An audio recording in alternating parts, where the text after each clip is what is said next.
Hi guys, good morning. तर जसं तुम्ही कालचा व्लॉग बघितला, तर मी तुम्हाला सांगितलं होतं, की फील्ड व्हिजिट आमची चालली आहे. त्याच्याबद्दल मी उद्याच्या व्लॉगमध्ये सांगते, कारण व्लॉग संपून गेला होता. सो या आमची फील्ड व्हिजिट चालली आहे. खूप वर्षानंतर आमच्या डिपार्टमेंट फायनली काहीतरी डिसिजन घेतलं, की चला पोरांना फिरून आणूया. एक ट्रिप आयोजित केली जावा.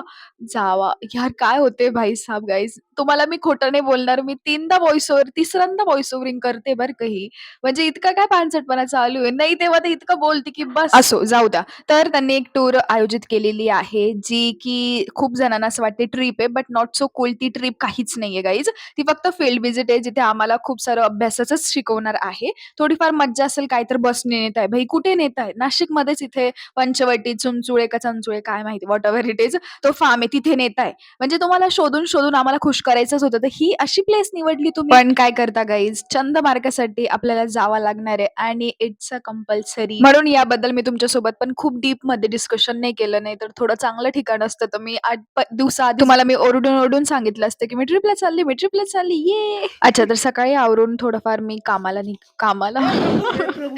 अरे मी कॉलेजला निघाले.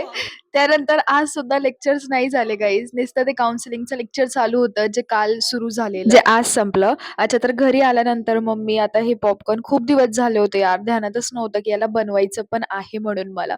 तर बाबांनी लक्षात देऊन दिलेलं, की "ते बनव ना, तू आणलेलं होतं." मग मी म्हटलं, "अच्छा हां, बनवते." इव्हनिंगला पॉपकॉर्न वगैरे एन्जॉय केले मस्त. त्यानंतर मग थोडेफार कामं होते, मी ते आवरत होते. माझ्या बाबांना ना प्रॉपर माहिती नाहीये. आईला तरी माहिती, की ठीक आहे मी ब्लॉगिंग करते, बट बाबांना काही माहिती नाही, की ही काय करते. तर जेव्हा पण मी शूट घेते, बाबा फक्त एकच बोलतात, "झालं हिचं चालू." बरं, भेटूयात उद्या. चला बाय, गुड नाईट.